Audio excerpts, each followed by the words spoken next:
is to from abroad. Am I audible? Hello.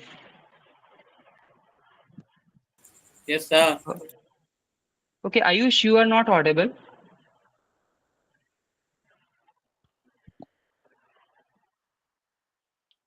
Okay, can anyone else let me know if I'm audible or not? Yes, you are. Okay, but Yes, sir. okay. So Ayush, you were saying something, right? You are not audible, Sir, am I audible right Ayush. now? Yeah, yeah. Now you are Hello. audible.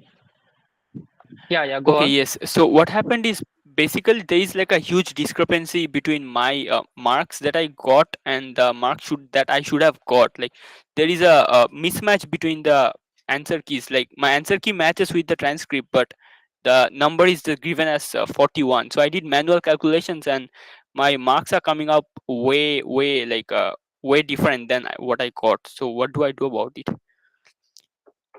Okay, so did you check the transcript? Yes, I matched the transcript with my answer key that was released by Okay, IITM. fine.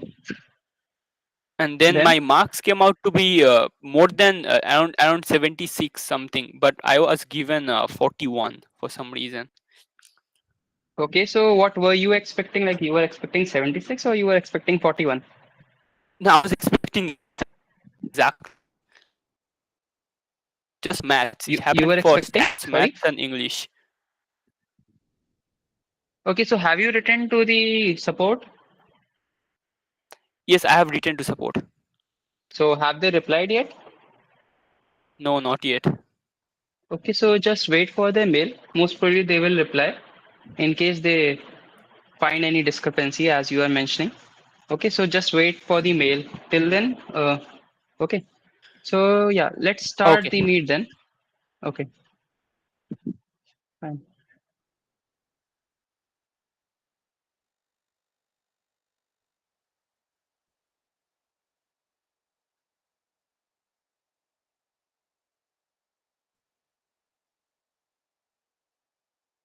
Are you able to see my screen now?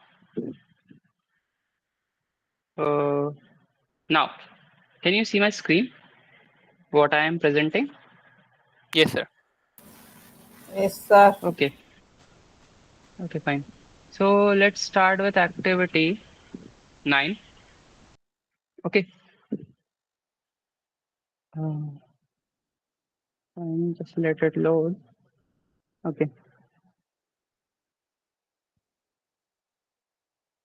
okay, so let's start with activity 9.1. Okay, let me remove these.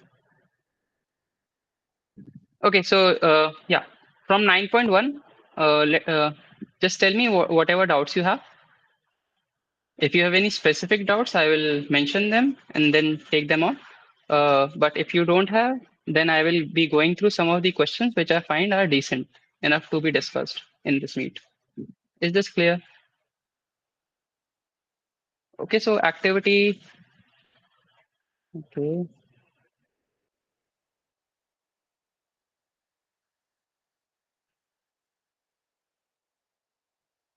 activity. Are you able to see this? Are you able to see this? Yes, sir. Activity 9.1. Uh, yeah. Oh, okay, so activity 9.1. Any doubts? Any doubts? No? Has anyone attempted these yet? Yes, sir. Yes, sir. Okay, so let me know from Let me 9.1. know from 9. Sir, I have a 9.2. doubt in 9.2. Okay, okay, we will get Okay, on okay, we that. will get on that. Okay, somehow, just wait 1 minute, I'm hearing my own echo. Uh,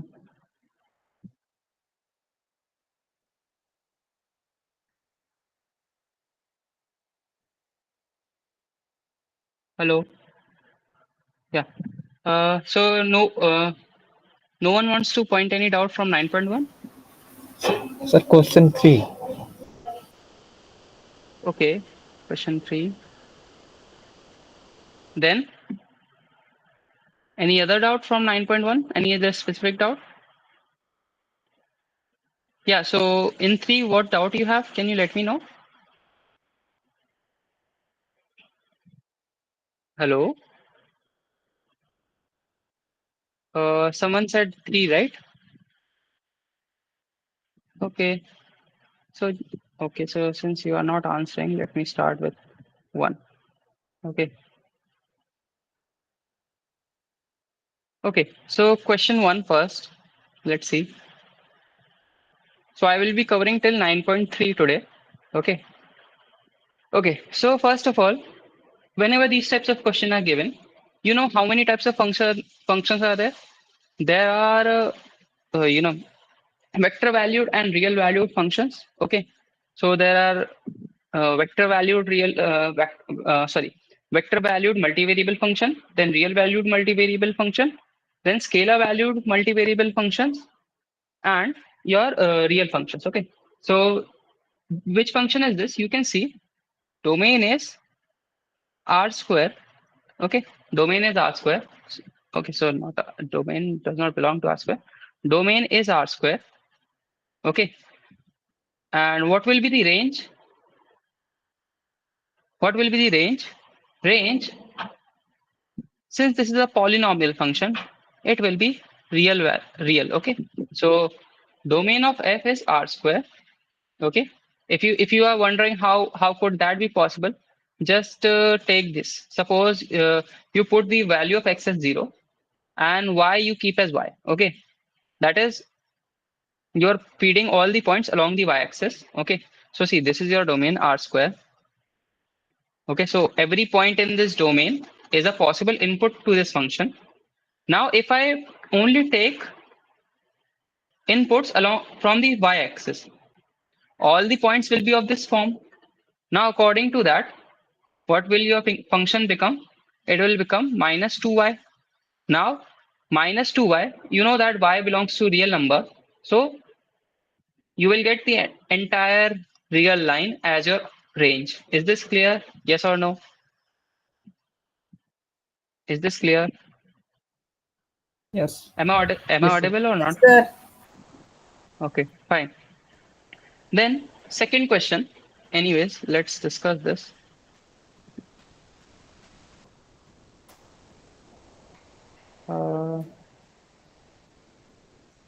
Okay. So, okay. In the meanwhile, let me know how was your quiz 2? How did your quiz 2 go? Anyone above 80 marks in here?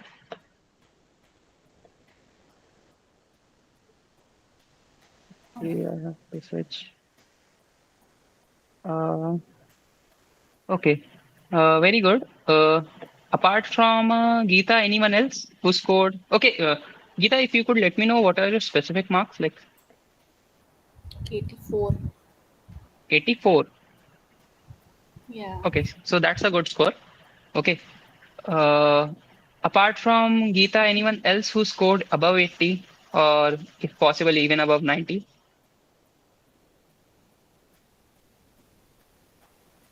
Anyone? No? Okay, above 70?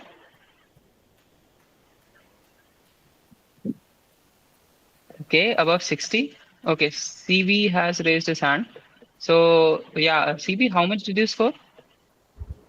76. Okay, good. So how many of you scored above 50? Okay, so I can see majority of you lie in range above 50. Fine.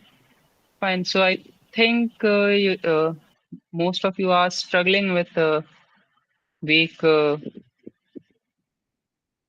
1 to 8, I think. Yes? Is this true? Okay. Yes, sir. Okay, fine.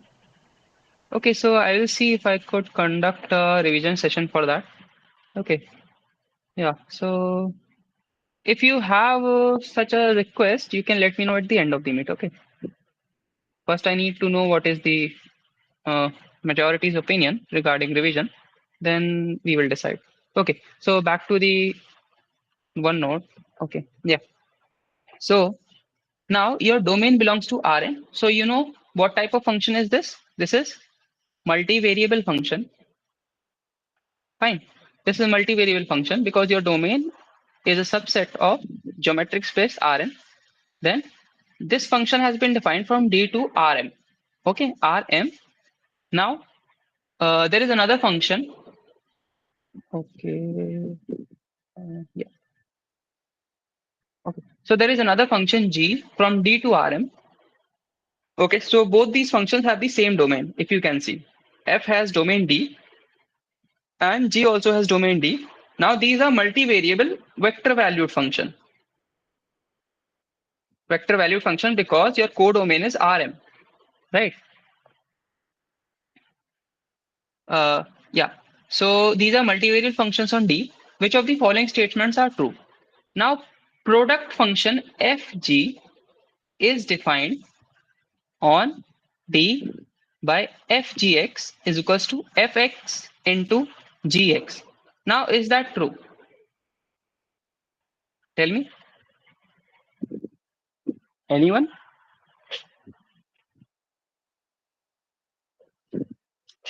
Tell me, is there any specific condition for product function to be defined for two functions defined on the same domain?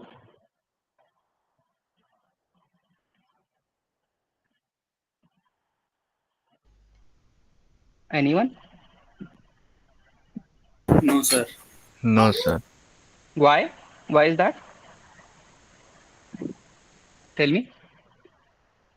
Because the Just, product just, is closed yeah. under What? multiplication is closed under the domain. Okay. Any other answer?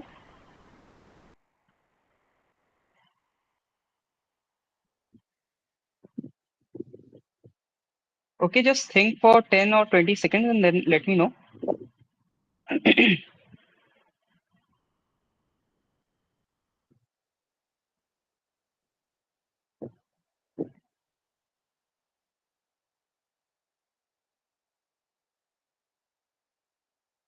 Anyone? Have you have you watched the lectures?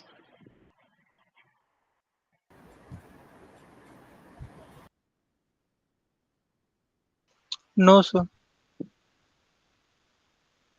Mm, Uh, okay, so I think most of you have not watched the lectures. Fine.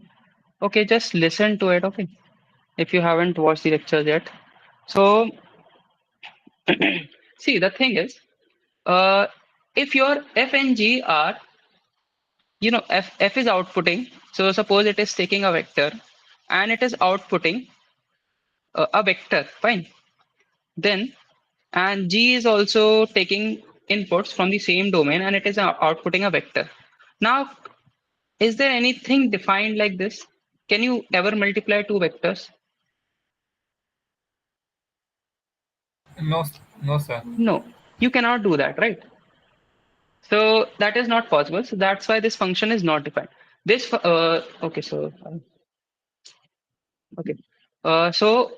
function is not defined. Okay, product fg is not defined. This function would have been defined if your codomain was R, because then the outputs would have been real number. Suppose a real number A, then a real number B, then product of two real numbers is defined, right? For vectors, multiplication is not defined. You know that only dot product is defined, right?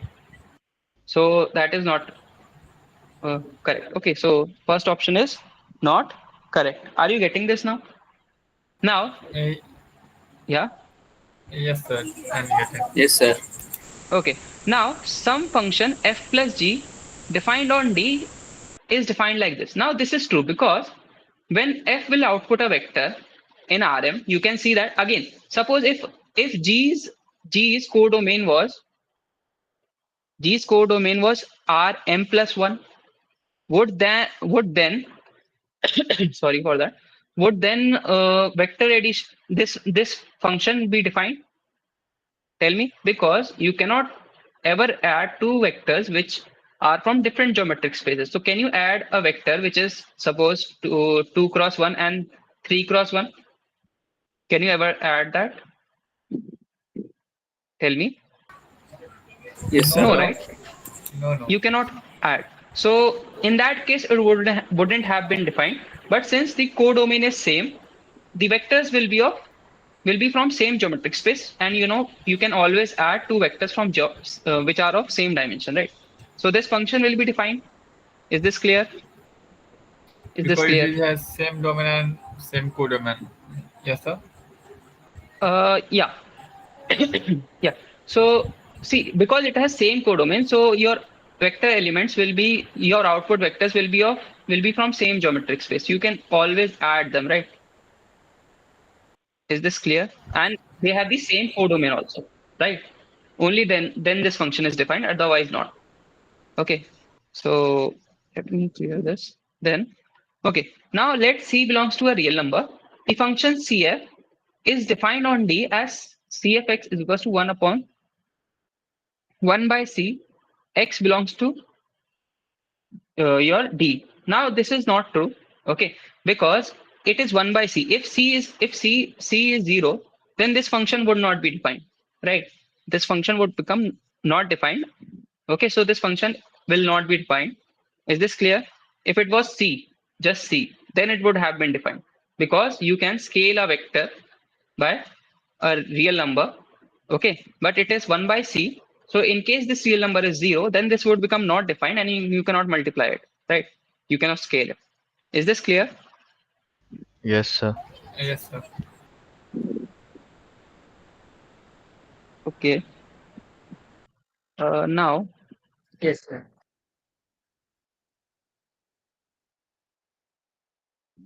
sorry. Okay. Now, this. Now they have specified that m is equals to 1.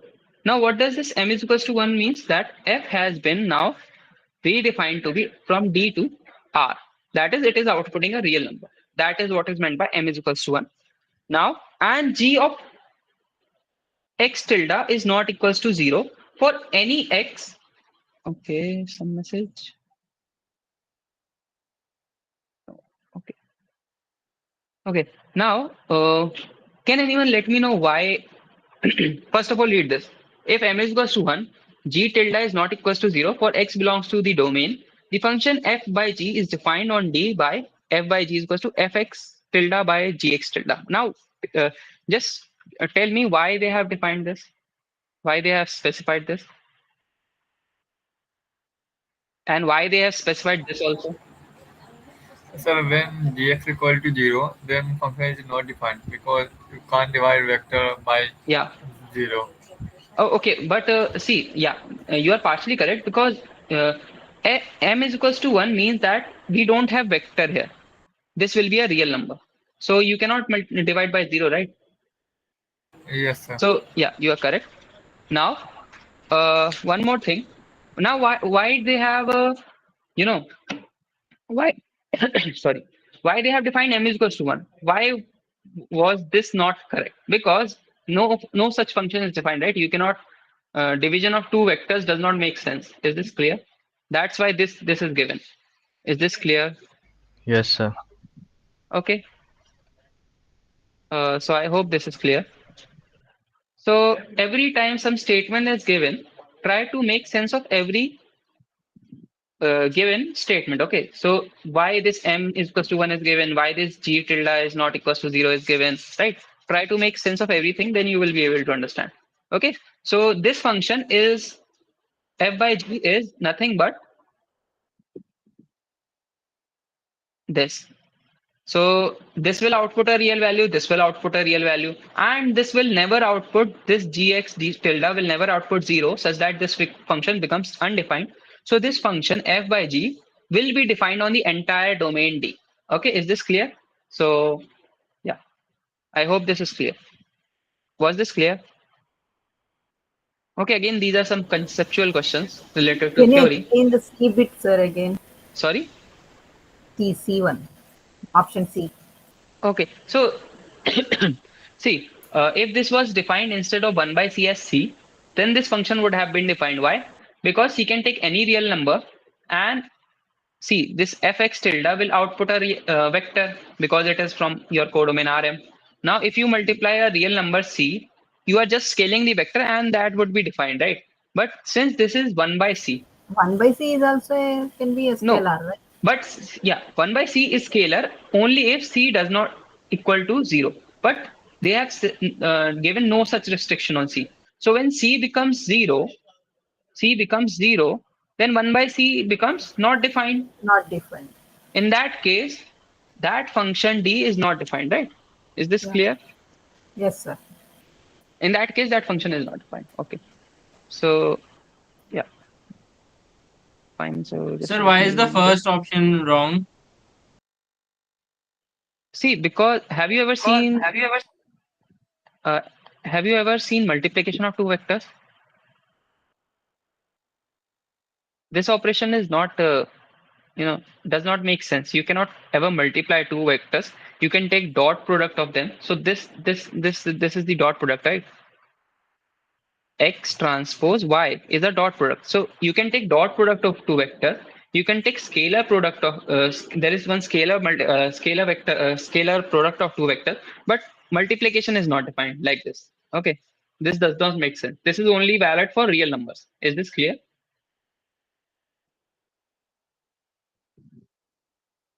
Is this clear? Is this clear? Someone asked this, right?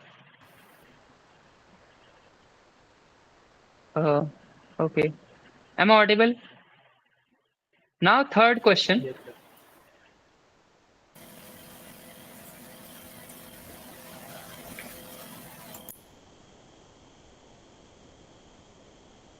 Third question. Okay, so this is an easy question. Your D is from your real number, which is a subset of real line, your domain. Then your output codomain is R. Okay, so this is a single variable scalar valued function, right? Is this clear? Okay, so which of the following f can be? So you have to see which of the following is outputting a real number and is taking a single variable. So all of them are taking single variable, fine. Then all of them are outputting real values also. Now, the thing is, okay, just let me know, is first option a valid function? No, sir. Why? Because there are both plus and minus values in the Okay, what codomain. does that mean? It means that there will be two values at the same for the same value of x. Yeah, exactly. So this is not a function, right? Sir, the Because codomain will be R square then. Because no, like no, it will give two values. no. See, if codomain was R square, it would have been a vector. Okay, but the thing is this is not a valid function itself. It is outputting two values, right? For single value of x, it is outputting two values, and this is never a valid function, right? A function will always output a single value for a Okay, single. okay. It would Okay, give one dimensional two values. Okay. okay. So this Okay. is not a valid function itself to begin with. So this is wrong. Now, is this correct? Yes, this is correct because Yes. this is a valid function. Okay, this is outputting a real value. And since we don't know what is the specific domain, we can, yeah, so domain could be anything, right? This function would become not defined at x is equals to -1, but it could be the case that D does not involve this -1, okay, input. So that it is valid, okay? Now, uh, yeah. So now this is also correct. This is also correct. Is this clear? Yes, sir. Okay. You know that log function takes input, uh, you know, takes all the inputs which are greater than 0, right? And square root always outputs a positive value, right? Square root function always outputs a positive value. You can see it, greater than 0 value. So this is also a valid function. Now, this is a polynomial function, so no problem at all. Okay, now, okay. Fourth one, okay, you can answer it here only. The output of a scalar value. So scalar valued means the output will be a real number. Multivariable function is always a real number. So this is correct. Okay. Then are you able to see my pointer? Yes, sir. Okay, just wait 1 second. Okay, fine.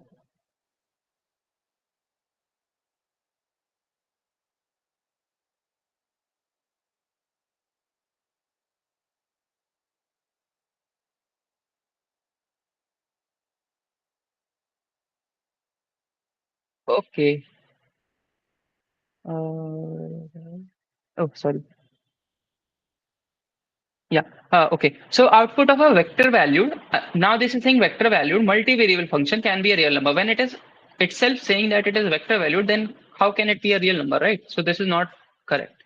Now output of a single variable vector valued. Single variable means that it is taking only one variable as input. Okay. So real line would be the subset of real line could be the domain. Okay. Now will be the domain. Sorry. Vector valued. So vector valued means it will always be a vector. So this is correct. Now output of a vector valued multivariable function cannot be a real number. Okay, so this is also correct because it is vector valued. So how can it be a real number? Right? Is this clear? Yes, sir.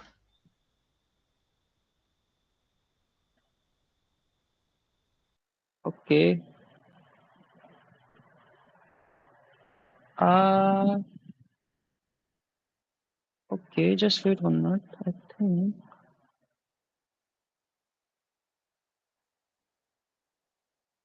Okay, yeah. So this is correct, right? Yeah, fine. Now, this fifth question. Consider the function s of t. Oh, sorry, s taking t as input is equals to cos t sine t to t. Now you can see that this is a vector from R3. Okay. Now choose the correct set of option. S is a single variable vector valued function. This is correct. S is a multivariable vector valued function. No, it is not multivariable since it is only taking one variable as input. Now domain of S is R. Okay, domain of S is R. Is it R? Yes, it is R. Codomain of S is R3. So this is also correct because this is a vector from R3. Okay, now this option is obviously wrong because the above option is correct.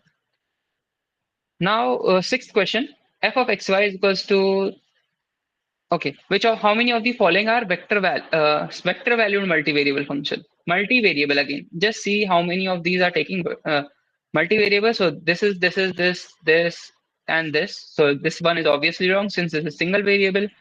Then you have to see which which of them, which of these are, you know, outputting vectors. So second, third, then second, third, and fifth. So there are total of three. Is this clear? Yes, sir. Uh, okay, yeah, three. Fine. Now, okay, again, this is very trivial question. You can see it for yourself, right? Now, okay, ninth question. So, okay, so these are worth doing. Okay, eighth question first.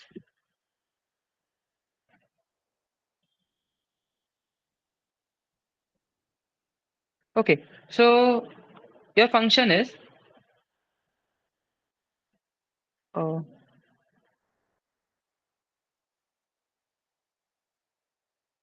okay, your function is this 1 minus x square by 9 minus y square by 16. Now it is asking which of the following are correct with respect to this. So they are asking about domain and range. Okay. So first of all, tell me what is the domain of this function. So you know that square root always takes input which is greater than equal to 0, right? Yes, Yes. sir.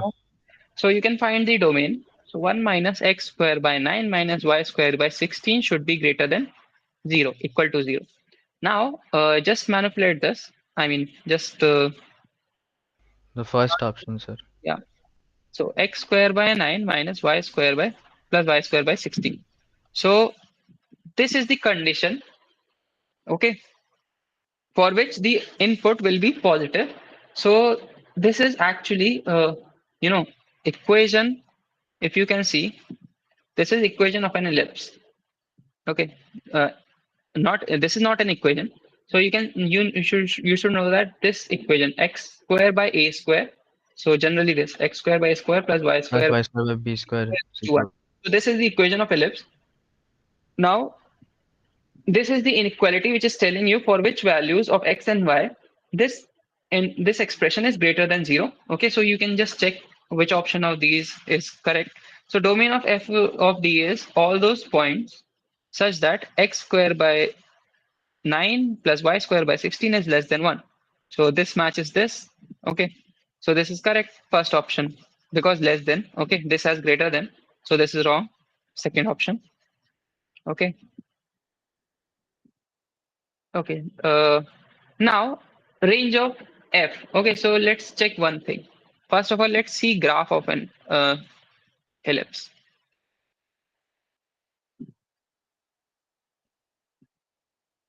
So see, first of all, what you will see, you will you will see uh, which among x, which between x and y has a greater value in the denominator. Okay, from the other compared to other. So can you tell me which one has a bigger value? Is it x or is it y?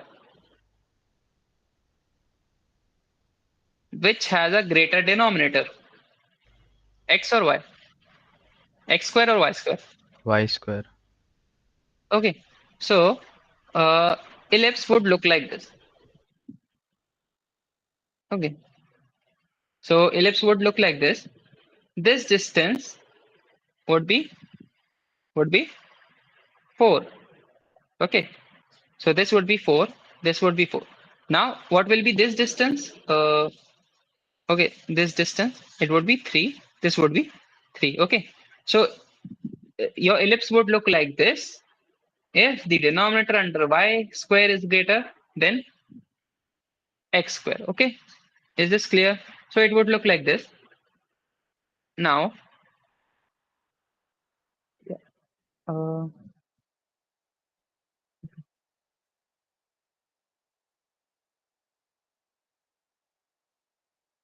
okay, so tell me what is the region for the domain? What is the region for the domain? Is it see, just check this, x square plus x square by 9 plus y square by 16 is less than 1. So you know that this is the equation of ellipse. On the curve, its value is 1. So all the points which lie inside the ellipse constitute the domain. Okay, so this is your domain. I should use some other color. Okay, so this is your domain. Okay, every point inside as well as on the curve itself. So this is your entire domain. Now to check range,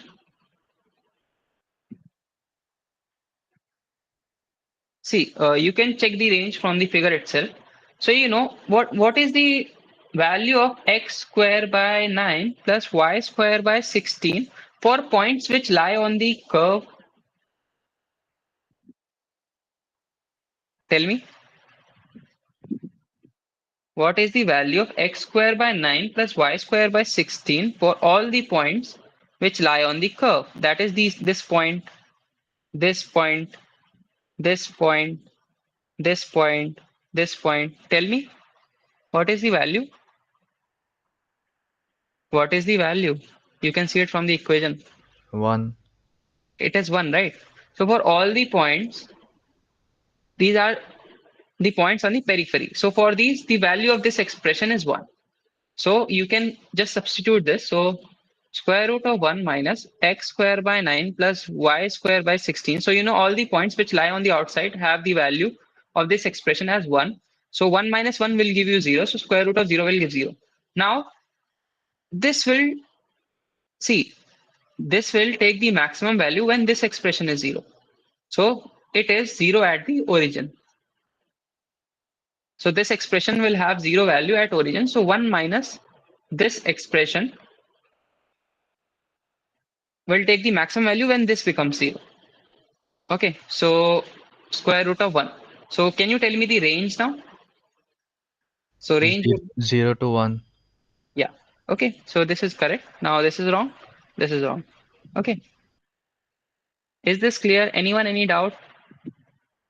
Anyone any doubt in this? No, Is sir. everyone following? Okay.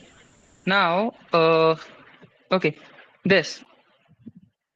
So ninth question, I'm just solving it here only. So f is a function from R2 to R3 has the form f of xy is equals to pxy, qxy, rxy. Now, you know that this is a vector from R3. So obviously this pxy, qxy, and rxy will be real numbers, right? Because this is a vector in R3. This Yes, entire sir. is a vector in R3. So these will be real value, real numbers. So this means that pxy, qxy, and rxy are real valued multivariable functions Fun- which take input from R2. Okay, so f is a multivariable vector valued function. Okay, p, q, and r are Multivariable multivariable. Yeah, sorry, this scalar scalar value. value function. Okay, so okay, fine. Now, 10th question. Anyone any doubt in 10th question? Yes, sir. How do you know like ellipses of decreasing or increasing size? Okay, fine. Yeah. So this question is decent. Let's see that. So see, first of all, it is saying that ellipse of increasing sizes represent the curves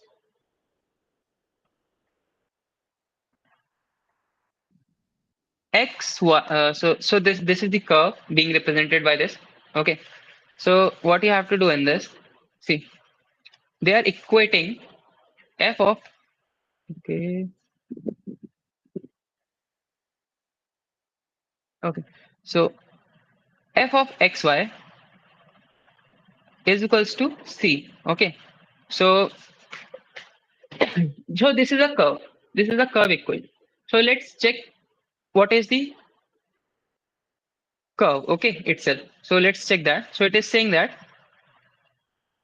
x comma y such that f of xy is equals to c. So let's check what is this curve. So fxy, you know, is this function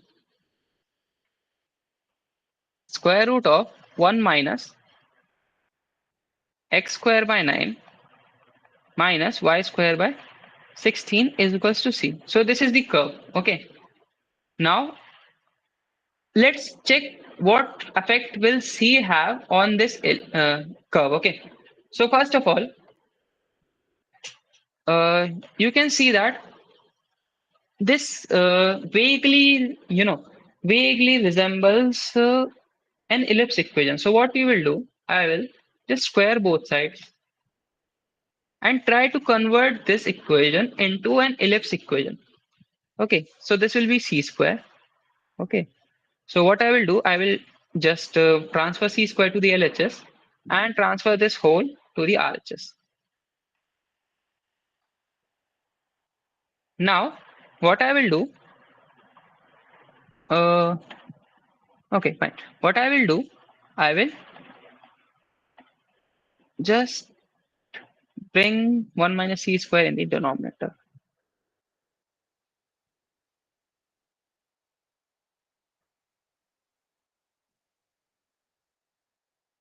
Okay, fine. So one more thing you should notice is c is going from 0 to 1. Okay, so see they have restricted c. Okay, this c cannot take any random value because if c becomes greater than 0, then this would become negative and this won't no longer represent an ellipse equation. Okay, so fine. So c is going from 0 to 1. So now tell me, is this an ellipse equation? Is this an Oh, ellipse equation? so as the value of c increases from 0 to 1, the size of ellipse Yeah. increases. Okay, let's check that. Okay. Okay. So see, when C value goes from 0 to 1, okay, C square value will go from also from 0 to 1, right? Yes or no? Yes, sir. Yes, sir. Okay, so what will be the value of 1 minus C square? Will it go from 1 to 0? That is smaller and smaller and smaller. Tell me.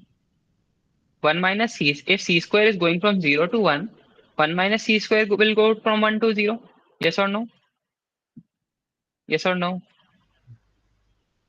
So Yes, sir. tell me, is this whole expression, so you have 9 into some quantity which is slowly and slowly going towards 0. So this whole will go towards 0. Yes, sir. Okay. So when this will happen, what will be the size? Okay. So let's see. Okay. Oh, sorry.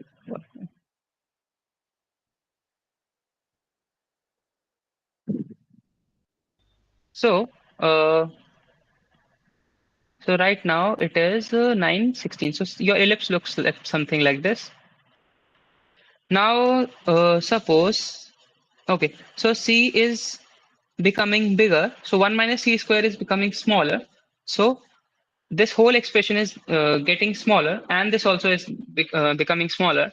So tell me, is the value of your short and long axis also becoming smaller?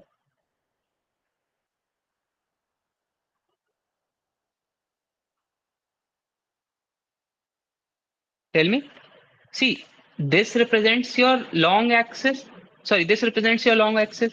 Now, if C goes from 0 to 1, 1 minus C square will go from 1 to 0. So 16 will start decreasing, right? It will start decreasing.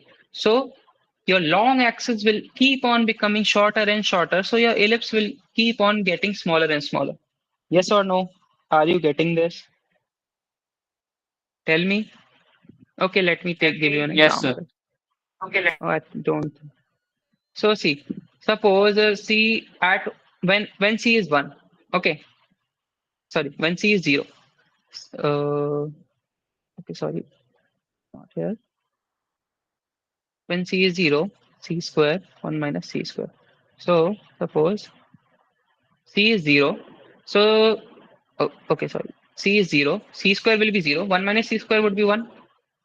Now suppose C is 1 by 2. So sorry, 1 by 2. So C square would be 1 by 4. Now 1 minus C square would be 3 by 4. Okay. Now suppose it is 3 by 4. Then it would be 9 by 16. This would be, tell me, 7 by 16. So for this equation is x square by 9. Okay, 1 minus C square. So this is 1 plus y square by 16. Okay. Then for this equation is x square by 9, 1 minus, what is 1 minus C square value? 3 by 4. So into 3 by 4. So what is this value? This is 27 by 4. Okay, 27 by 4. So what is 27 by 4? It is 6 6.75, right? Plus y square by 16 into 3 by 4. So this would be 16 into 3 by 4. What would this be? 12. Okay. Now for this x square by again this is some smaller number. Okay, you can check it. So this would be 7, and this would be 9 into 7 by 16. So 63, 16. So somewhere along 3 point something. Okay, 3 point something. Okay, so let me move this. 3 point something. Okay, so now check these. Check this. So if you draw this ellipse, the long axis would be 4. This distance would be 4 from this, and this distance would be 3. Now, for this, the ellipse size would be square 6. Sorry, 4. No, sorry, square root of 12. Okay, so this would be square root of 12, which is again 3 point something. Okay, so you can see that this is smaller, a smaller size ellipse. Okay, I have drawn it bigger, but it is smaller. Is this clear? Are you getting this or not? So this is smaller, okay, because long axis is some 3 point something. Then this would be again square root of 6.75, which is again a smaller value. So you can see that your ellipse keeps getting smaller and smaller. Is this clear? Is this clear? Yeah, am I audible? Am I audible or not? Hello? Hello? Yes. Okay, so Likhit Sankar, do you have any doubt? You have raised your hand.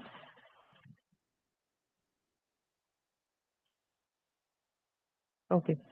Okay. So ellipses of decreasing size represent the curve. So this will be correct answer. Fine. Now the curves x, y, fx is equals to c, where c belongs to 0 to 1, 1 excluded, cannot be represented by an ellipse. So this is wrong because we saw just now that they can be. Now,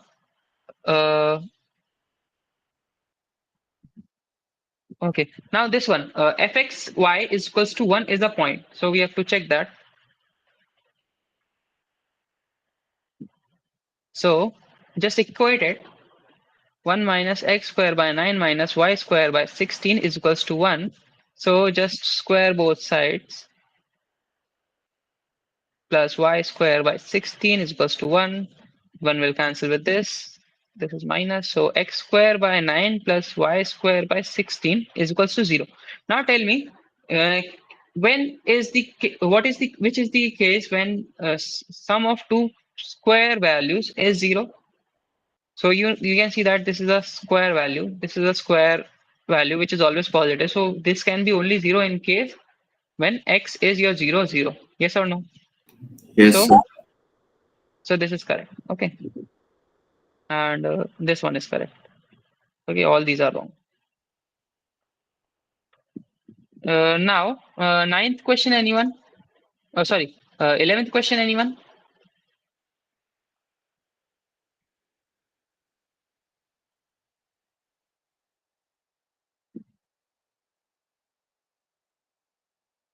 Okay, anyway. Okay, so they are saying that consider a point source S 1, 2, 3. Okay, radiating energy. Fine. So it would be radiating energy like this. Okay. Now intensity at a given point P. So there is some point P, X, Y, Z. Okay, general point P represented by X, Y, Z. So they are saying that intensity at point P is, okay, so X, Y, Z is inversely related to square of distance D,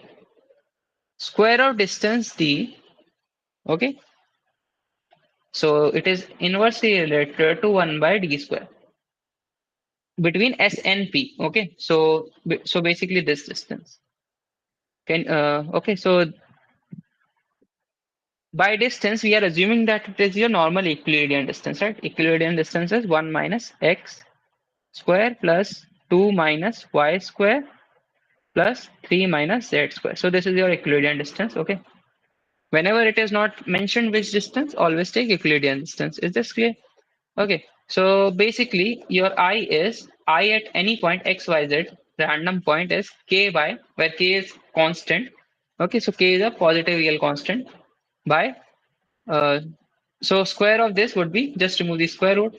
So 1 minus x square plus 2 minus y square plus 3 minus z square.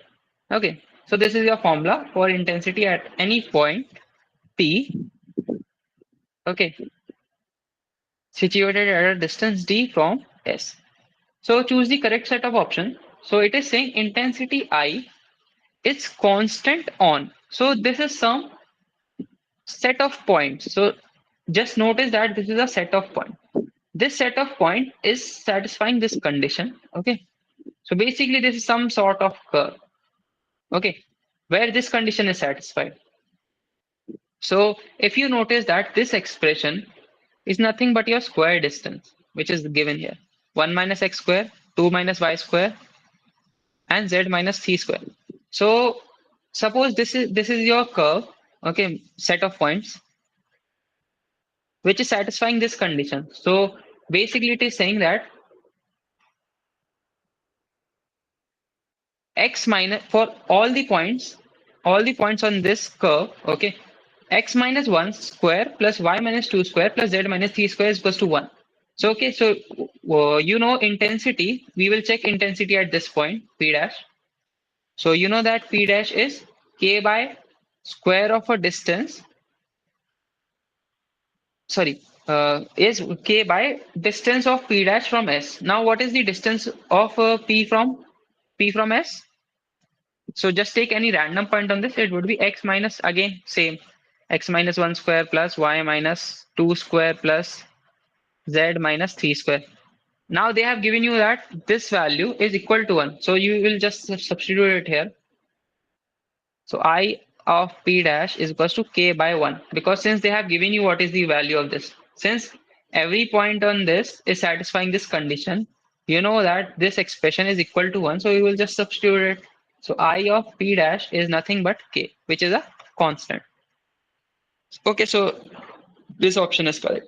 Now this is again some other curve, okay, and value of this expression for every point on this curve is equals to 2. So in this case, if there was some other curve, so intensity of every point on this curve would be k by 2, okay, which is another constant. Is this clear? Is this clear? Yes, Is this sir. clear? Now Yes, sir. what about the rest of the option? So now there is some other curve for which they have given that all the points on that curve satisfy this condition. Now tell me, would it be constant in this case? So see, just expand your normal, I mean, just expand your general intensity formula. You can see that it is k by, I'm expanding this, okay, this expression, entire expression. So it is x square plus y square plus z square plus 1, okay, plus 1 plus 4 plus 9. Again, how I'm getting this? 1 plus x, so 1 minus x square value is 1 plus x square minus 2x. So minus 2x. Okay, so x square plus 1 plus minus 2x. Then 2 minus y square whole square is 4 plus y square minus 4y. Okay, then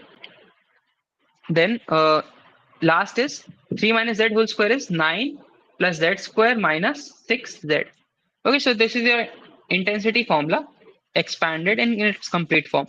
Now it is saying that x square plus y square plus z square is equal to 1 for all the points on this. So let's calculate the intensity for these points. So just substitute whatever you know. So it is, you know that x square plus y square plus z square is equal to 1 for all these points on this curve. So it will be, just substitute this part. It will be 1 plus 14 plus, sorry, minus 2x minus 4y minus 6z. Now for all these points, the intensity formula is of this form. Now tell me, are there variables in that formula? Tell me, are there variables in this formula?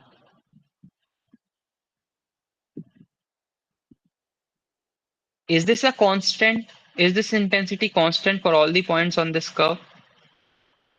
Can you see variables here? So is the No. intensity varying according to the point on this curve? Tell me. No, sir.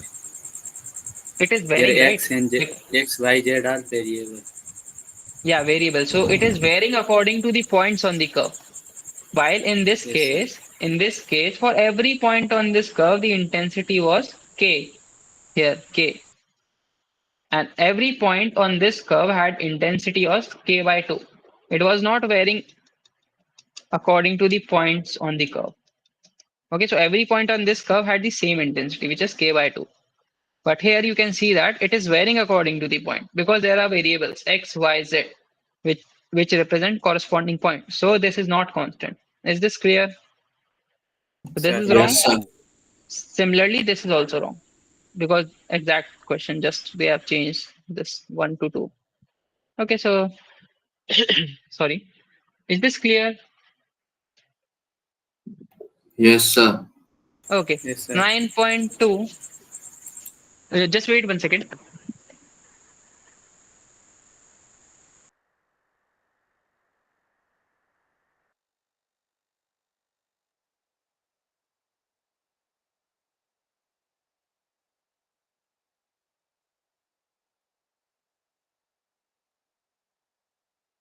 Okay. So 9.2. 9.2. Someone had doubt in Yes, sir. 9.2, right? Question 5, 6, and 7. Okay. Apart from this, anyone else would like to list their doubt? Ninth question last. Sorry, ninth question. Yes, the ninth. Okay, fine. Okay, so let me see if there are any other good questions. So,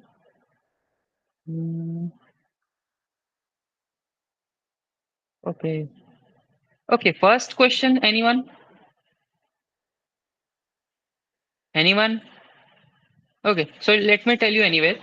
Okay, so what is the rate of change? So one thing you should know is that whenever you see a nice polynomial function, just directly, you know, directly differentiate it partially. So they are asking you what is the rate of change with respect to z.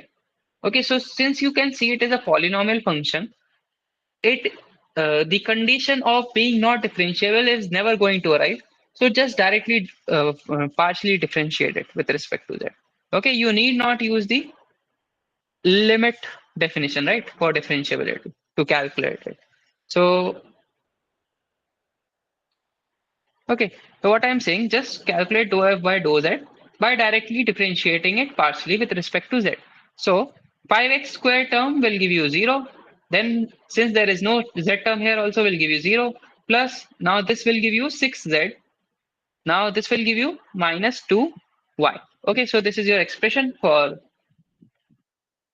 okay, so this is your expression for dou f by dou z. Now you can calculate it dou f by dou z at 1, 2 minus 1 is 6z minus 2y. So just substitute 1, 2 minus 1. So this would be 6 into minus 1 minus 2 into what is y value? Y value is 2. So this would be minus 6 minus 4. So this will be minus 10. Is this clear? Whenever you see a nice function, just partially differentiate it directly. You need not use this, right?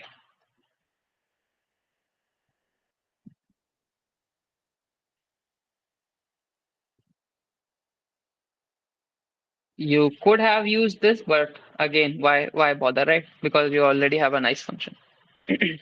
When you will use this, you will always use this definition, this limit, when you know that the point at which you are checking the function is becoming not defined. Okay, so most of the time it is this limit is used to calculate the value along a particular direction when your function is piecewise function and at some point, okay, it is becoming not defined. So you can just notice that point. Okay, so just keep this in mind, right?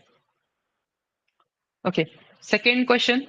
Second question is again very easy because it is a polynomial function.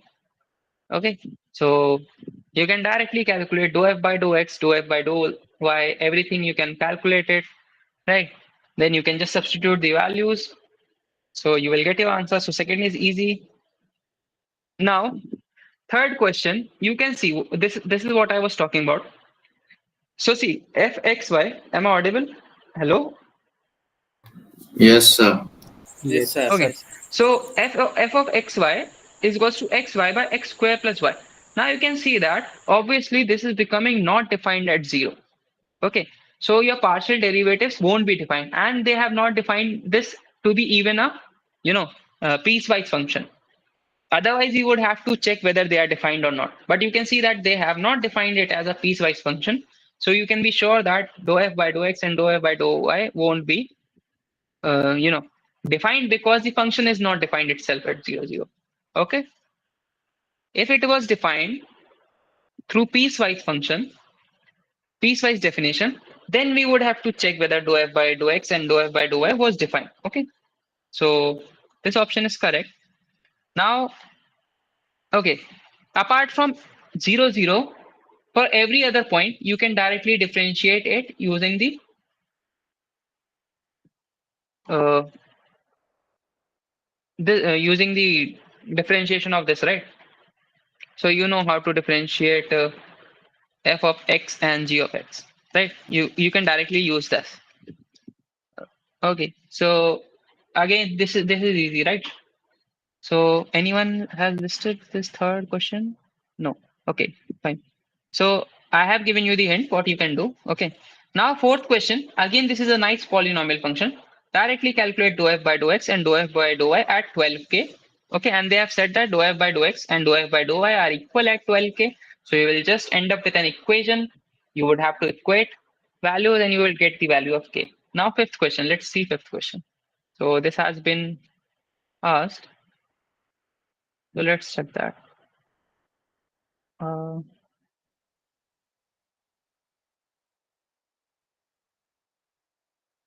okay. Uh, sorry. Okay. So see, fxy is a three variable real valued function. Okay, where your domain is subset of R3. Then which of the following are correct? So f is a scalar valued multivariable function. So this option is correct, right? You can see it for yourself. Then the rate of change of function at 0, 0, 1. So with respect to x, okay. So you just have to calculate dou f by dou x of f at 0, 1, 1. So first let's calculate dou f by dou x. So it would be y. Okay. So keeping y as constant, differentiating with respect to x will give you y plus there's no x term here. So this will be 0. Then there is keeping z as constant, you will get z. Okay. Then minus of 3 yz. Okay. Then you have to calculate what is the value of dou f by dou x at 0, 1, 1. So you will get 1 plus 1 minus 3. So I think you will are getting minus 1. Yes, sir. Okay. Is it minus 1 or 1? What are you getting? -1. Okay, fine. So according to that, this option should be wrong, right? So let me check first the answer. Otherwise,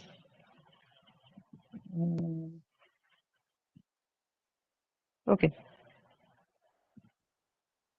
Yeah, so this is wrong. Okay, so now rate of change of function f at 2, 2, 2 with respect to x is same as rate of change of function at 2, 2, 2 with respect to z. So we already have with respect to partial derivative with respect to x. So we need to calculate partial derivative with respect to z. So that would be 0 plus y. Okay, I'm differentiating this again. Okay, 0 plus y plus z, sorry, x minus 3xy. So this is your partial derivative with respect to z. Now you need to calculate partial derivative with respect to z at 2, 2, 2. Are you able to understand my handwriting? Yes, sir. Okay. So Yes, sir. 2 plus 2 minus 3 into 4. So this will give you Minus 8. So this will give you 4 minus 12 minus 8. Now we have to calculate dou f by dou x at 2 to 2. Right. So this will give you 2 plus 0. 2 plus 2. Yeah, you will get the same thing. Minus 3 into 4. So this will give you minus 8. So this option is correct. Okay, this option is correct. Then rate of change of f at 135 with respect to y is minus 9. So you need to calculate dou f by dou y first. So what is dou f by dou y? It is x plus z minus 3x z.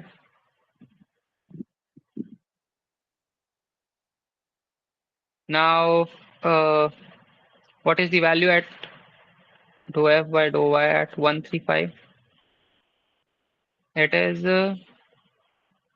1 plus 5 minus 3 into 1 into 5. So you will get 6 Minus minus 9. 15, which is minus 9. So this option is correct. Okay. So yeah, whoever asked this doubt, is this clear now to you? Someone asked this doubt, right? Someone asked this doubt. So is it clear to you? Whatever was your doubt in this specific question? Sir, by mistake, I told you this was my doubt. Actually, there's a question from 9.3. Okay, fine. Fine. Okay. Anyway, so sixth question. So see, uh, some of you might think that we could, we could just integrate this. Okay, but that would not give you correct answer because there could be possible constants involved in this. So what you have to do is you have to differentiate these values, these functions with respect to x and y, and then check which of these options match with the corresponding dou f x, dou f by dou x, and dou f by dou y. Is this clear? Sixth question, do you want me to do this? Okay, so let's try to do it here only. Okay, someone had doubt from 9.2 sixth question also, right? Whose doubt is this? So see, for first option, I will directly calculate dou f by dou x. So this would be 6x plus 4xy plus 3y. Okay, so this will be 6x plus 4xy plus 3y. So first option is matching. Then let's calculate dou f by dou y. This would be 2x square plus 3x minus 3y. So is this option matching? Yeah. So this is correct. Then let's check other also. So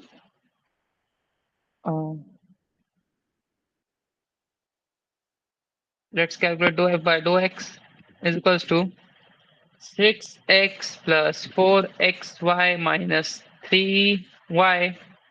So this is wrong because at this point only you can stop because you can see it is a plus here while you are getting a minus here. So you can stop here. So second option is wrong.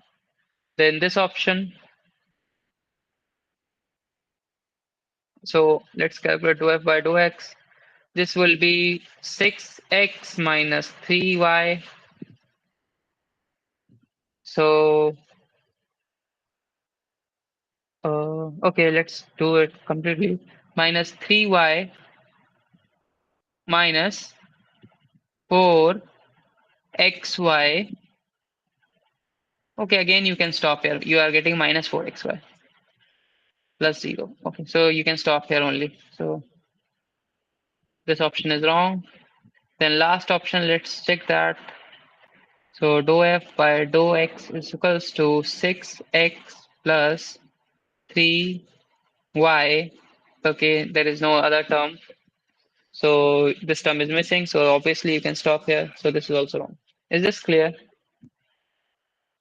Is this clear? Yes. Okay. So, okay, one thing. Which of these following functions cannot be, right? So just complement whatever answers you give. So this is wrong. This is right. This is right. Because you are getting this because there is a cannot be. Is this clear? Is this clear? Anyone any doubt?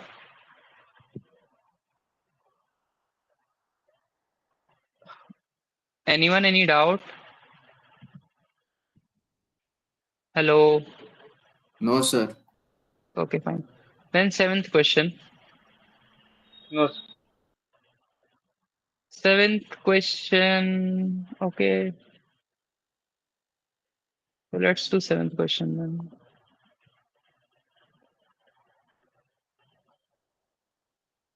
I think this is comparatively easier than week 1 to 8, right?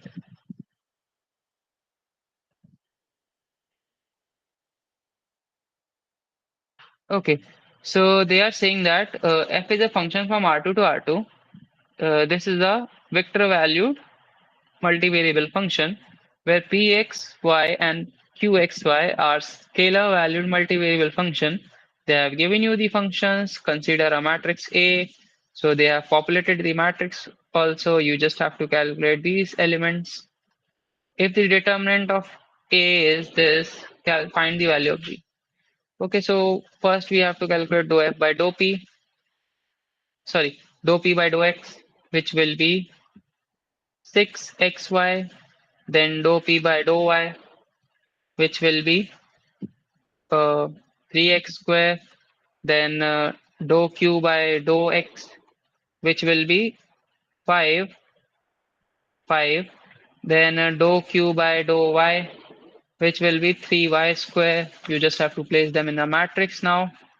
So dou p by dou x is the first term, 6xy. Then dou p by dou y is the second term, 3x square. Then dou q by dou x is 5. Then dou q by dou y is 3y square.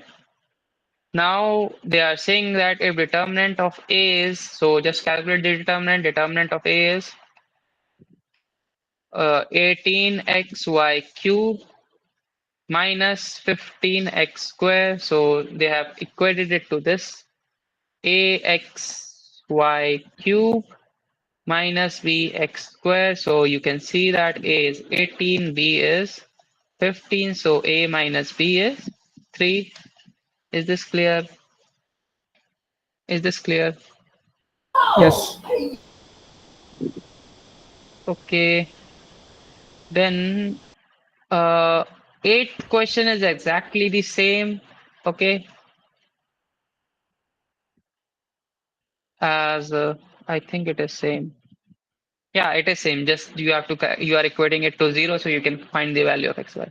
Okay, so is it fine if I don't do eighth question because it is exactly the same? Okay, it was not asked. Okay, sorry for that. Then ninth question. Okay, ninth question. Okay, ninth question. So let f be a function from R2 to R, which is the vector value, multivariable scalar valued function as a codomain is R. So function is defined like this. So they are saying that if this expression is equals to k times of fxy, find the value of k. So first you have to find dou f by dou x, dou f by dou y. Okay. So dou f by dou x is okay. So you will use the product rule. So according to that, you will get sine of 7x minus 4y e of 4x plus 4y times 4. Okay. I hope you know the differentiation. Plus e of 4x plus, okay, I can 4x plus y cos of 7x minus 4y multiplied with 7. Okay. Then, so this is your dou f by dou x. Then this is what is dou f by dou y. Yeah, it would be 4 times of sine 7x minus 4y e of 4x plus y. Fine.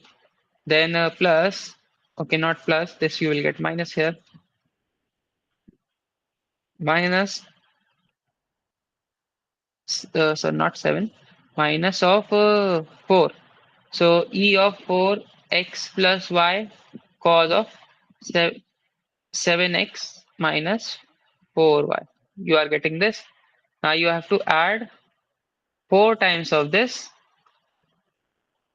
Okay, 4 times of this, dou f by dou x, and 7 times of this. Okay, so let's add that. So what you will get? So 4 times of dou f by dou x plus 7 times of dou f by dou y will give you, so this will be 16. Okay, 16. Then this will be 28. 16 plus 28 will give you 44 sine 7x minus 4y e of 4x plus y. Then this will give you 28 plus of 28, and this will give you minus of 28. So these will cancel. So you will be left with this. Now this is equal to k times of fxy. What is fxy? Fxy is e of 4x plus y sine of 7x minus 4y. So you just have to now equate. So k is 44.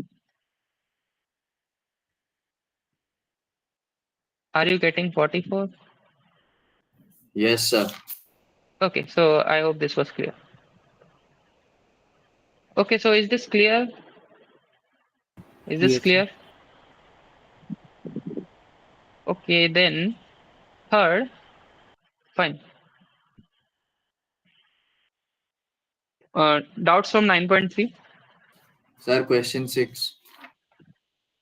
Okay. Then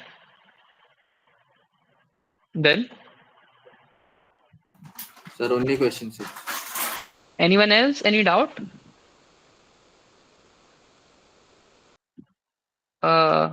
Okay, who is this? Karthik, you have any doubt?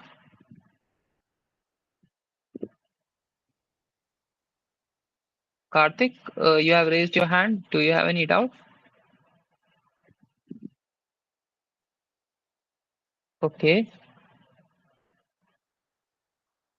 Okay. So let's start with first question.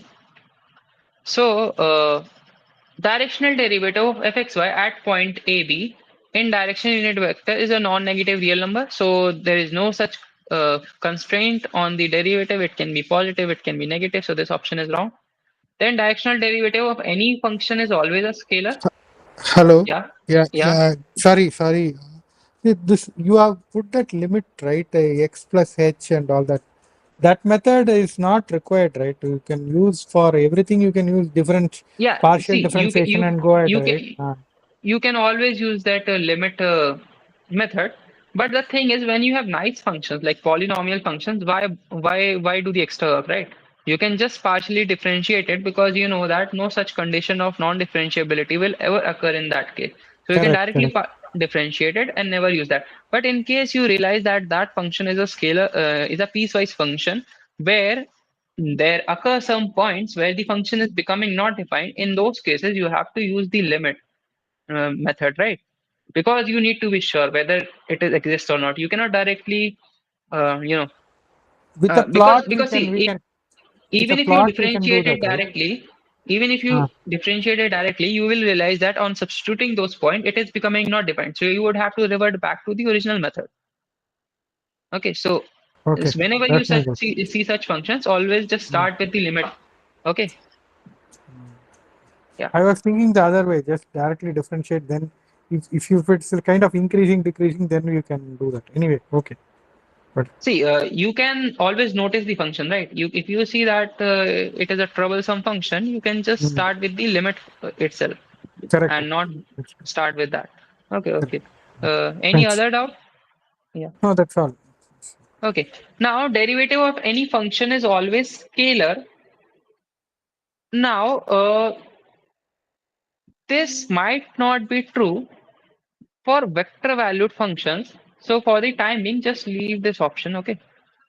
So I don't know. Let me check that.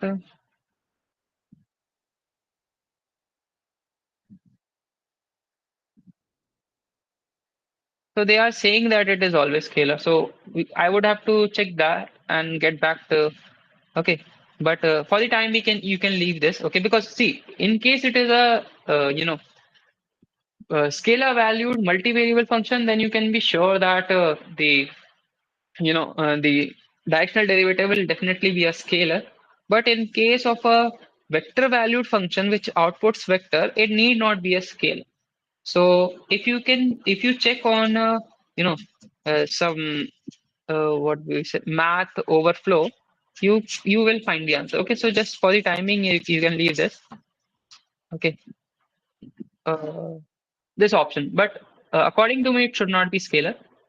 Okay, not always, because it is not defining any specific function. It is just saying any function, because any function could be a vector valued multivariable function. In that case, the derivative won't be a scalar valued function.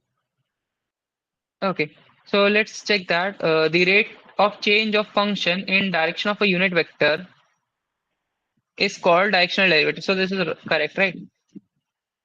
Then directional derivative of any function is a vector because it is dependent.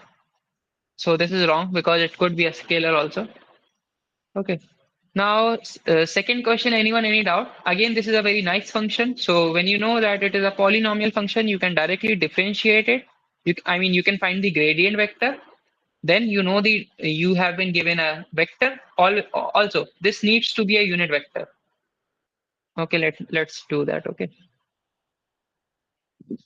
These types of questions will be asked a lot in the end term. So pay attention. Okay. So this question. Okay. So these questions are very easy. Just what is required is that you don't commit any silly mistake. So what you have to do is you have to find the gradient function. So what is that? It is dou f by dou x, comma dou f by dou y. So you need to be very fast in doing this. So what is dou f by dou x? It would be 1 plus y. Okay, 1 plus y. Then what will be dou f by dou y? It would be x minus 4y. Okay, so you have got your gradient vector function. So 1 plus y comma x minus 4y. Now you will use this. So they are asking at 0.23. So first of all, you will calculate f of 23. So you will get 4 comma x minus, so 2 minus 12, it will give you minus 10. So you have found the gradient vector at that point, 2, 3. Now they are asking you in the direction of the vector. So this is your u, but this is not your. So one check which you always have to do is whether this vector is a unit vector or not, because if it is not, you will get the wrong answer. So what is the norm of this? So what is the norm of this? It is 4. 4. So 4 times of 2, 8 plus 8. Yeah, so exactly 4. Okay, so it is 4. So this is not a unit vector. So what you have to do, you have to first normalize this vector. So what do we mean by normalize? We just divide it by its norm. That is, we scale it by its 1 by norm of it. Okay, so you will get 2 by square root of 2 upon 4 comma 2 by square root of 2 upon 4. So you will get 1 by square root of 2, 1 by square root of 2. Okay, so now this is your unit vector which you will be utilizing in calculating the answer. So your directional derivative is f of u. You know that since it is a nice function, you know that all the partial derivatives already exist. So dou f at 2, 3 dot product of this vector. Okay, so dot product, you know this, 1 by square root of 2, 1 by square root of 2. So what you will get? uh, 4 times, so 4 times of 1 by 2 minus 10 times of 1 by 2. So we will get minus 6 by root 2, which is Minus minus 3 root 3 2. root 2. So they have said that this is equal to a root 2 is equals to a root 2. So a is minus 3. Okay, is this clear? Yes, sir. Okay, so keep this in mind. If you had used the vector given to you without doing the check whether it is a normal, whether it is a normalized vector or not, you would get wrong answer. Okay, so this is very important. Okay, now third question, anyone any doubt? This is very similar to the second question. You have to first calculate the gradient vector function, then you have to calculate the gradient vector at that point. Then you have to uh, check whether this unit vector, whether this vector is a unit vector or not. You can see that it is not. You have to normalize it. Then you would have to find the directional derivative, which will be equal to 6k. So you would have to just find the value of k. Sorry, you would have to find the value of 6k. It is equal to k times e. Now, yeah. So there is a e here. So I remember specifically that some people miss this. They just equate it to k, but this is equal to k dot e. Okay, so there is a small e here. Okay, so it could be the case that you might get the wrong answer if you just equate it to k instead of k. Okay, so just see that there is a small hidden e here. Okay, now fourth question, anyone?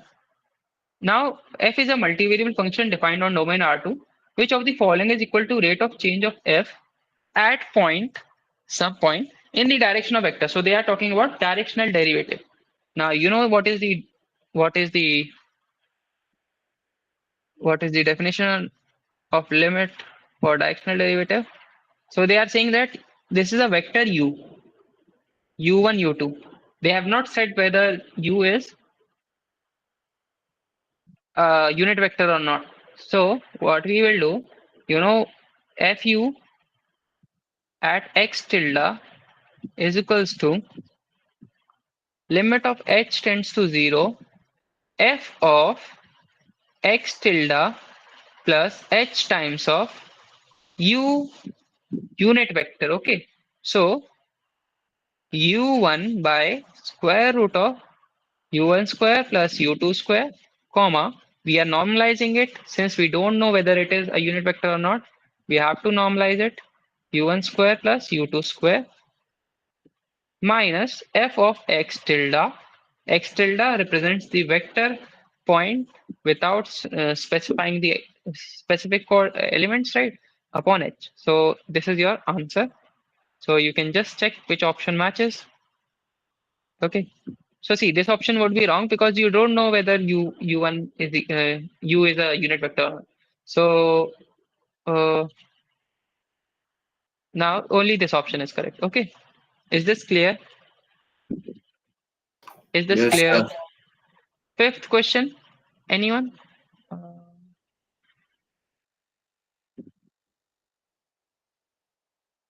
Sixth question. Fifth question. Fifth question. Anyone? So again, this is a nice function, right? X sine y. Okay. Sine y is a continuous function everywhere. X is continuous function everywhere. So this will be a good function.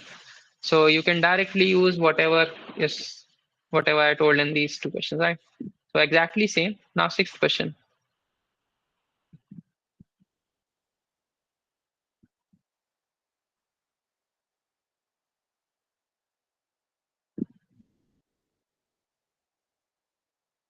Okay, so this is what I was talking about. So this is a piecewise function, and the problem will happen at 0 point, right? Okay, so find the directional derivative of f at 0 in the direction of the vector this. Now is this a unit vector? First check it. So you will get 3 by 4 plus 1 by 4. So this is indeed a unit vector.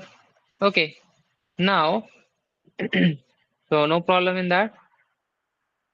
Now you have to use the limit. So f of u at 0, 0. in the direction. So we will check that using the limit. So f of 0, 0 plus h times of square root of 3 by 2, comma 1 by 2 minus f of 0, 0 upon h. Okay, so this is your limit. Now you have to evaluate the limit.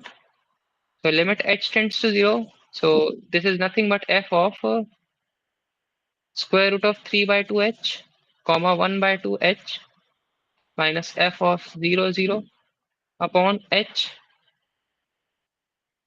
Are you following? Is everyone following?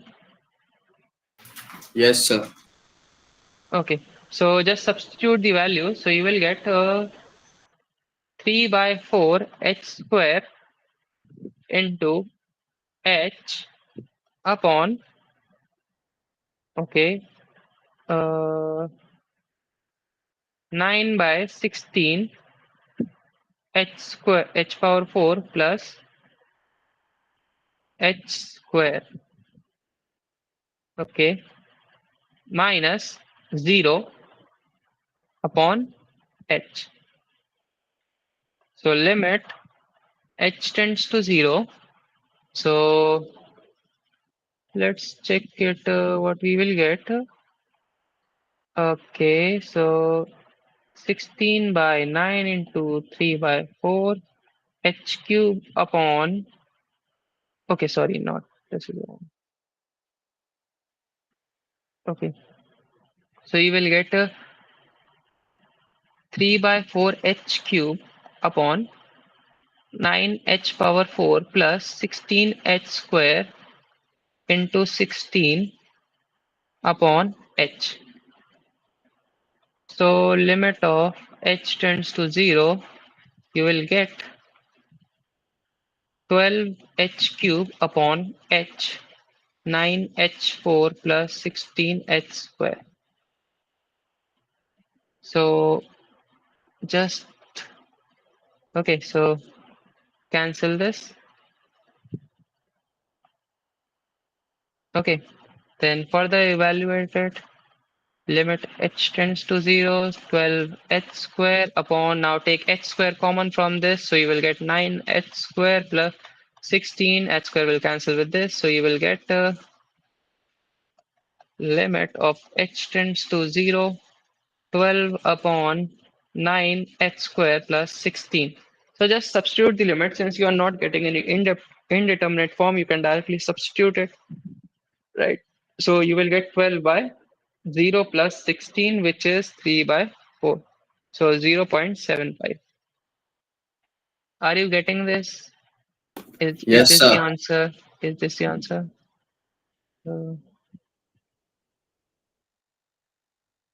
Okay, it is not the answer. I think we have done some mistake somewhere. Okay. I think we have done mistake over somewhere over here. 16h square.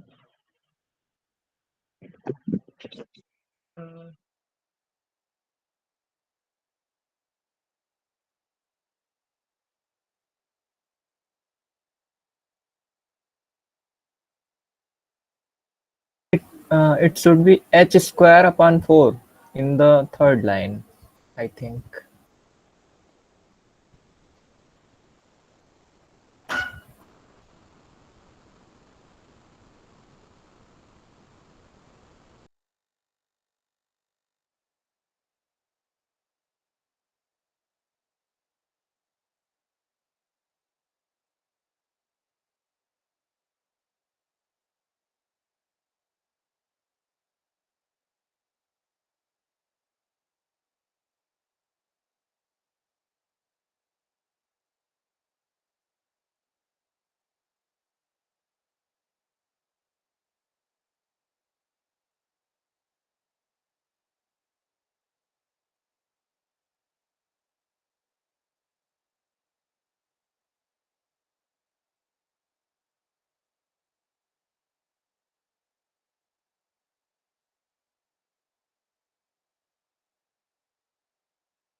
Hello, we are not able to hear anything.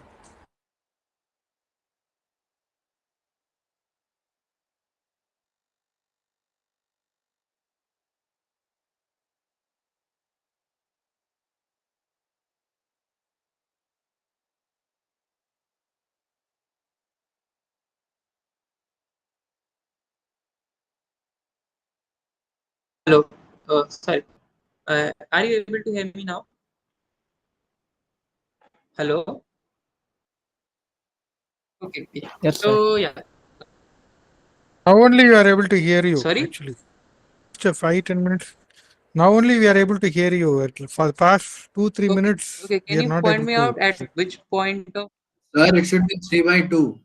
You've written 6 by 4 at last. It should be 3 by 2, not Yeah. 3 by Yeah. 4. Okay. So yeah. So this would be 1.5. Okay. So at Yes, sir. which point of time did we lose contact? Or did you lose my voice? Sir, 2 minutes. Like you followed the question, right? It wasn't Sir, lost at when I started no, the no. question. After he said 0.75, from that Okay. Okay. Okay. moment till now. Okay. Okay. Fine. Fine. Fine. So yeah. So we You did the said that mistake. that's a broken function, right? Like then you added that h, and then that's where. So see, the thing is, you couldn't have directly, differentiated it to find it, partially differentiated it to find the rational derivative. Since at this point, see 0, 0, at 0, 0, this function is becoming not defined. So that's why we started with the limit itself. And you can see now, see if you directly differentiate it, partially differentiate it, and then try to find it, you will see that it is becoming not defined. But according to the limit, you can see that it exists and its value is 1.5. Since this is a piecewise function, so in those cases it is possible. That's why we start with the limit itself. Are you getting this? Yes. Okay. Any doubt? See, whenever you see a piecewise function, always start with this. But again, if they are see, if they talked at 1 1 instead, then directly differentiate it. No need to go through all this, because you know that at this point this is not the point of trouble. The point of trouble is 0 0. Just substitute it, x square by 0 upon 0 plus 0. 0 0 upon 0 will give you indeterminate form. So you know that this is the point of trouble, so you have to follow the limit method to find it. Okay, because you can see that it actually exists and is equal to 1.5. Is this clear? Yes, sir. Someone asked that doubt, right? Okay, seventh question. Now, okay. Any doubt in seventh question? Anyone? Anyone wants me to do seventh question? Since only 9 minutes are left, let me know if you have any specific doubt. So see, seventh question. You have a nice function again. At point P12 in the direction of line PQ, where Q is at 4, 6. Okay, so in the direction of line PQ, so here the you know what you have to pay attention is you need to find the directional vector, right? PQ. So can you find it?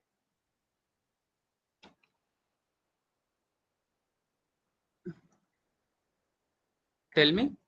So you just need to see you some geometry.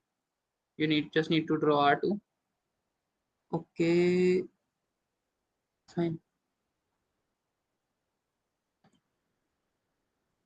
Okay, so first draw R2. 1 2 will lie somewhere over here. P. Then Q is at 4 6. 4 6 will lie somewhere over here. So you need to find this vector.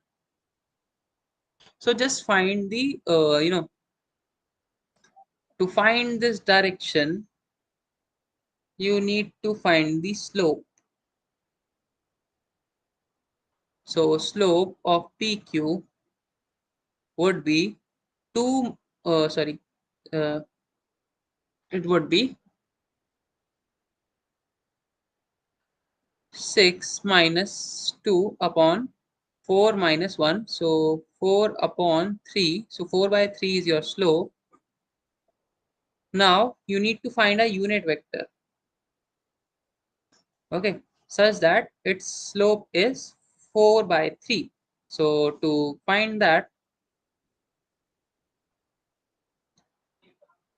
just draw a triangle whose length hypotenuse is 1. You know that this slope is, so m is equals to 4 by 3. Now what is the slope? Slope is tan theta, right? It is tan theta. So you can find it by, so you need to find this vector, right? So tan theta is 4 by 3. So you will just use trigonometry. So what is tan theta? Tan theta is, so what you will use those trigonometric relations which have hypotenuse in those, because you know that this is a unit vector, so its hypotenuse is 1. So what I will use sine perpendicular upon hypotenuse, sine theta, so perpendicular upon hypotenuse. So tan theta is 4 by 3 perpendicular upon base. Okay, again I don't think this would work. 4 by 3, just wait 1 second, let me think. Sir, hypotenuse is 5. Yeah, hypotenuse is 5. Yeah, okay, so what you can do, instead of using this, you can just hypotenuse would be 5. Now this point would be 3 comma 4, 3 comma 4. So you can find the unit vector as 3 by 5 comma 4 by 5. Now check whether this is a unit vector or not. So it is 9 by 25 plus 16 by 25. So this is 1. So okay, I have normalized this vector 3 by 4. Is this clear? Yes, sir. So you have found the unit vector. So let's calculate the answer anyway. So dou f by dou x is 2x, dou f by dou y is 2y. So your delta f at 1, 2 is 2 comma 4. Okay, at point 1, 2 you are finding. Now directional derivative. Basically, you are doing a x squared plus y squared is a circle, right? Basically, you are doing a tangent at the point 1, 2. Correct. Yeah, exactly. Okay.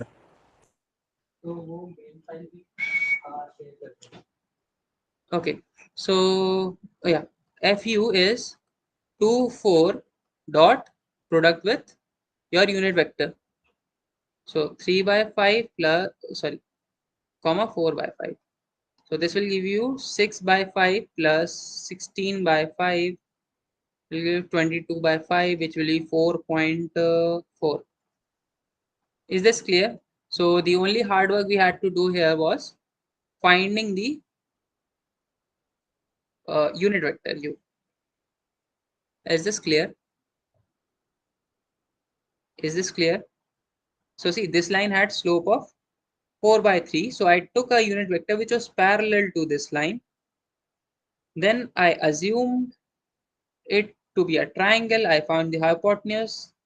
Then I found the vector 3 by 4, 3 times this, 4 times this, so 3 by 4. Then I normalized that vector. So I got this unit vector. So I found the unit vector, then everything was easy. Is this clear? Is this Yes, clear? sir. Okay, now eighth question. Eighth question, anyone? Again, this is a very nice function. You can do everything. So basically, this is same question, okay? Just that they have equated it to something else and you have to find the value, all those things. Now this question, there is something problem with the LaTeX.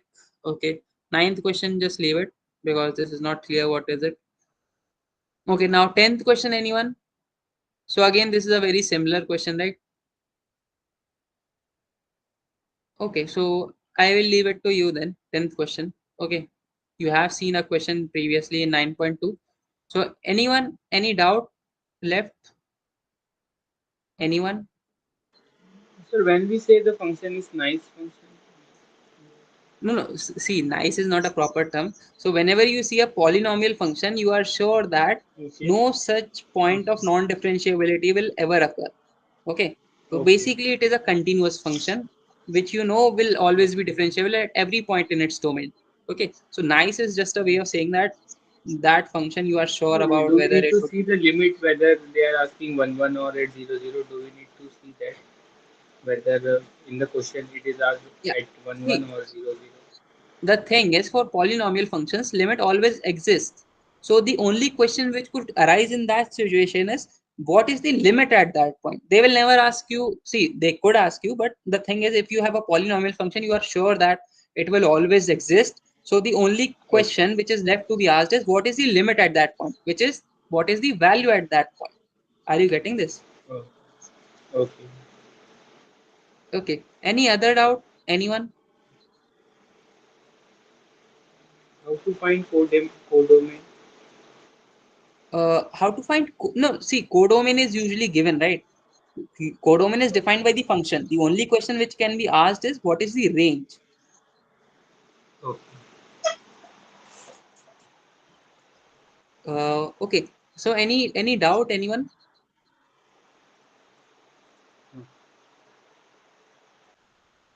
No. So should I stop the meet then? I will So stop the actually, recording. so am I Yeah, audible? yeah.